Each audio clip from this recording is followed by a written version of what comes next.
Hi, this 5-minute solution gonna show you how to unblur any portrait photos on iPhone.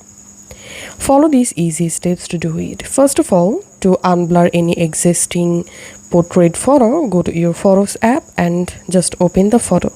So as you can see, this is a portrait photo. Now to remove blurriness from this photo background, all you have to need, tap on Edit.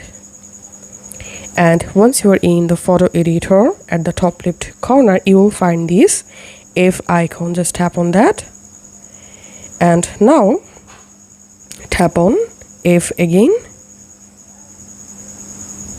and at the bottom here you will find a slider. Using this slider you will be able to increase or decrease the photo background blur.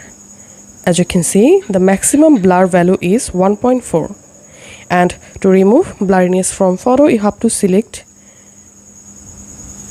off, and the blurriness will be removed from the photo, as you can see.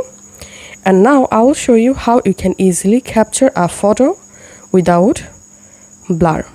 So go to your camera app, go to portrait, and as you can see, my blur is turned on. Now to capture a photo without background blur, you have to select the F value 1.6, and now you can capture a photo and the photo background won't be blurred. So this is how we can do it. If this video helped you out, please leave a like and leave a comment down below. Thank you for watching.